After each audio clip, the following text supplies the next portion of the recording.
Recording by Vera Sticker. 2BR02B by Kurt Vonnegut Jr. Got a problem? Just pick up the phone. It solved them all and all the same way. 2BR02B by Kurt Vonnegut Jr. Everything was perfectly swell. There were no prisons, no slums, no insane asylums, no cripples, no poverty, no wars. All diseases were conquered. So was old age. Death, barring accidents, was an adventure for volunteers. The population of the United States was stabilized at 40 million souls. One bright morning, in the Chicago Lying-in Hospital, a man named Edward K. Wheeling, Jr. waited for his wife to give birth. He was the only man waiting. Not many people were born a day anymore. Wheeling was 56, a mere stripling in a population whose average age was 129. X-rays had revealed that his wife was going to have triplets. The children would be his first. Young Wheeling was hunched in his chair, his head in his hand. He was so rumpled, so still and colorless as to be virtually invisible. His camouflage was perfect, since the waiting room had a disorderly and demoralized air, too. Chairs and ashtrays had been moved away from the walls.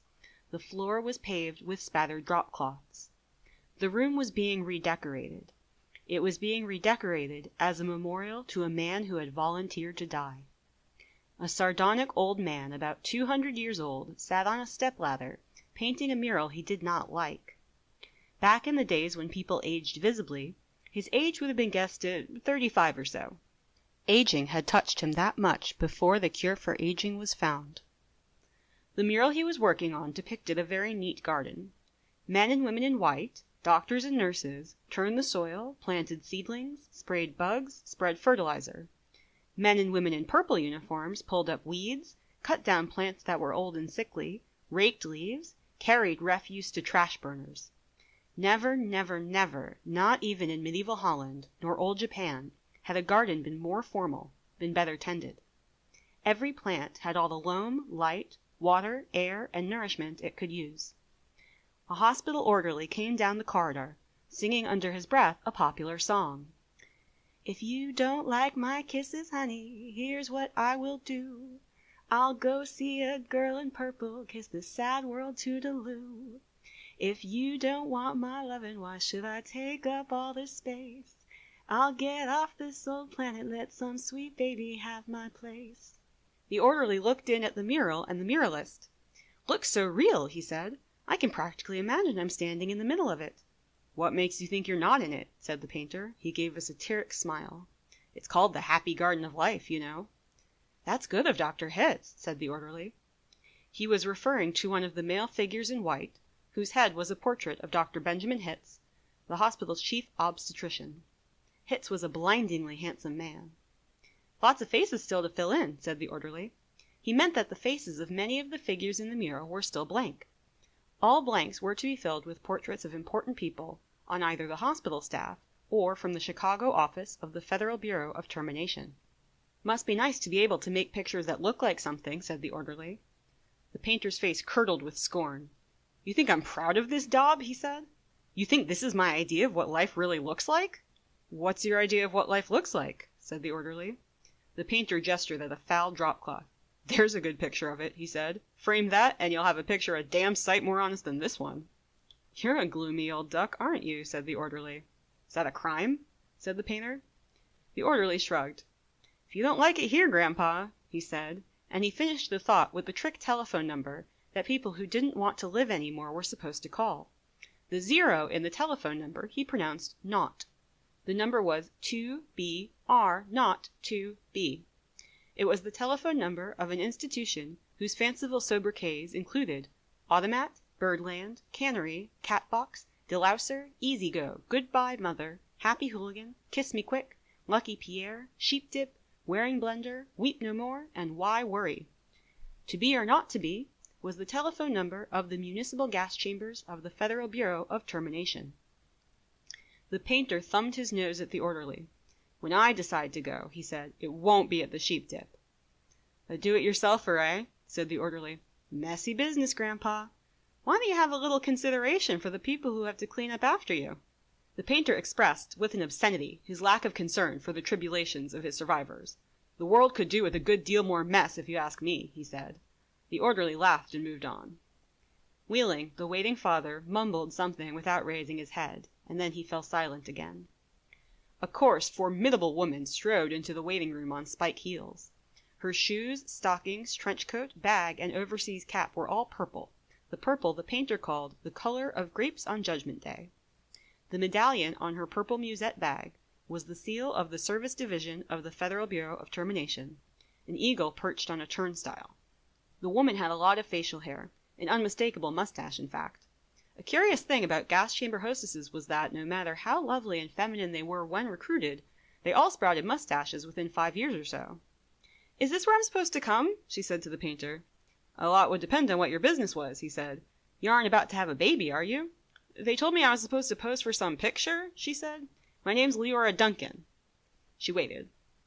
"And you dunk people," he said. "What?" she said. "Skip it," he said. "Oh, that sure is a beautiful picture," she said. "Looks just like heaven or something." "Or something," said the painter. He took a list of names from his smock pocket. "Duncan, Duncan, Duncan," he said, scanning the list. "Yes, here you are. You're entitled to be immortalized. See any faceless body here you'd like me to stick your head on? We've got a few choice ones left." She studied the mural bleakly. "Gee," she said, "they're all the same to me. I don't know anything about art." "A body's a body, eh?" he said. "All righty. As a master of fine art, I recommend this body here." He indicated a faceless figure of a woman who was carrying dried stalks to a trash burner. "Well," said Leora Duncan, "that's more the disposal people, isn't it? I mean, I'm in service. I don't do any disposing." The painter clapped his hands in mock delight. "You say you don't know anything about art, and then you prove in the next breath that you know more about it than I do. Of course the sheave carrier is wrong for a hostess. A snipper, a pruner, that's more your line." He pointed to a figure in purple who was sawing a dead branch from an apple tree. "How about her?" he said. "You like her at all?" "Gosh," she said, and she blushed and became humble. That puts me right next to Dr. Hitz." "That upsets you?" he said. "Good gravy, no," she said. It's just such an honor." "Ah, you admire him, eh?" he said. "Who doesn't admire him?" she said, worshipping the portrait of Hitz.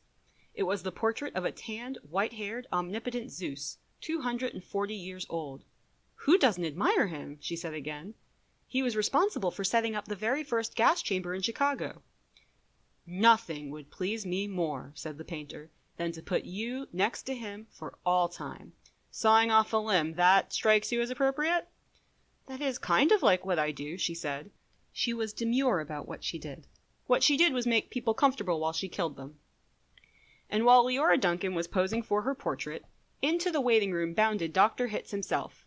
He was 7 feet tall, and he boomed with importance, accomplishments, and the joy of living.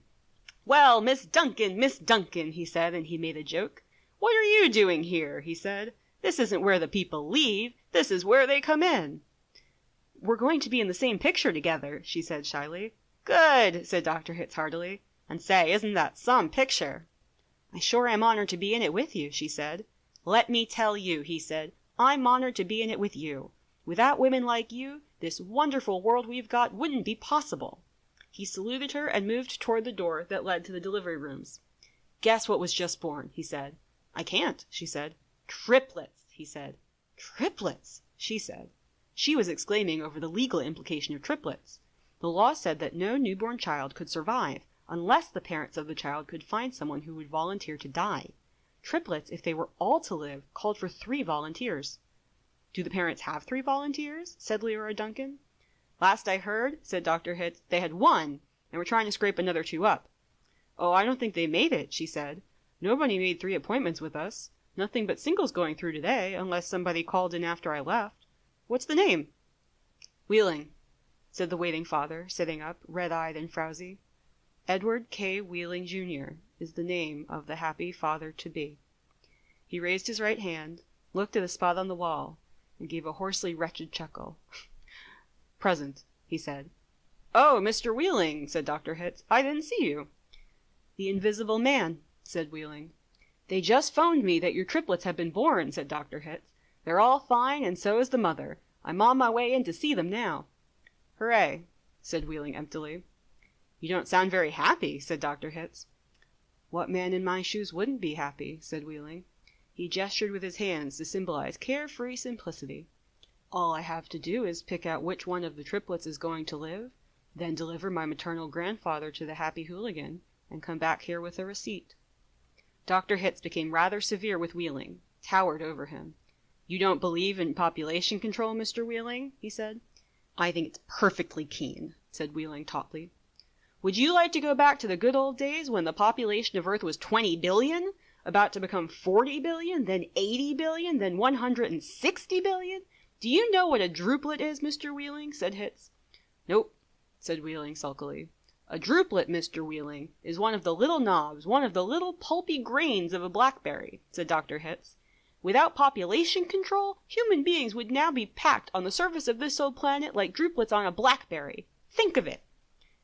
Wheeling continued to stare at the same spot on the wall. "In the year 2000, said Dr. Hitz, "before scientists stepped in and laid down the law, there wasn't even enough drinking water to go around, and nothing to eat but seaweed. And still, people insisted on their right to reproduce like jackrabbits, and their right, if possible, to live forever." "I want those kids," said Wheeling quietly. "I want all 3 of them." "Of course you do," said Dr. Hitz. "That's only human." "I don't want my grandfather to die either," said Wheeling. "Nobody's really happy about taking a close relative to the cat box," said Dr. Hitz gently, sympathetically. "Oh, I wish people wouldn't call it that," said Leora Duncan. "What?" said Dr. Hitz. "Oh, I wish people wouldn't call it the cat box and things like that," she said. "It gives people the wrong impression." "You're absolutely right," said Dr. Hitz. "Forgive me." He corrected himself, gave the municipal gas chambers their official title, a title no one ever used in conversation. "I should have said Ethical Suicide Studios," he said. "That sounds so much better," said Leora Duncan. "This child of yours, whichever one you decide to keep, Mr. Wheeling," said Dr. Hitz, "he or she is going to live on a happy, roomy, clean, rich planet, thanks to population control, in a garden like that mural there." He shook his head. "2 centuries ago, when I was a young man, it was a hell that nobody thought could last another 20 years. Now centuries of peace and plenty stretch before us as far as the imagination cares to travel." He smiled luminously. The smile faded as he saw that Wheeling had just drawn a revolver. Wheeling shot Dr. Hitz dead. "There's room for one, a great big one," he said, and then he shot Leora Duncan. "It's only death," he said to her as she fell. "There, room for 2." And then he shot himself, making room for all of his 3 children. Nobody came running. Nobody seemingly heard the shots. The painter sat on the top of his stepladder, looking down reflectively on the sorry scene. The painter pondered the mournful puzzle of life, demanding to be born, and once born demanding to be fruitful, to multiply and to live as long as possible, to do all that on a very small planet that would have to last forever. All the answers that the painter could think of were grim, even grimmer surely than a cat box, a happy hooligan, and easy go. He thought of war. He thought of plague. He thought of starvation. He knew that he would never paint again. He let his paintbrush fall to the drop-cloths below. And then he decided he had had about enough of life in the happy garden of life, too, and he came slowly down from the ladder. He took Wheeling's pistol, really intending to shoot himself. But he didn't have the nerve. And then he saw the telephone booth in the corner of the room. He went to it, dialed the well-remembered number, 2BR02B. "Federal Bureau of Termination," said the very warm voice of a hostess. "How soon could I get an appointment?" he asked, speaking very carefully. "We could probably fit you in late this afternoon, sir," she said. "It might even be earlier if we get a cancellation." "All right," said the painter. "Fit me in, if you please." And he gave her his name, spelling it out. "Thank you, sir," said the hostess. "Your city thanks you, your country thanks you, your planet thanks you. But the deepest thanks of all is from future generations." The end. End of 2BR02B by Kurt Vonnegut Jr. Recording by Vera Sticker.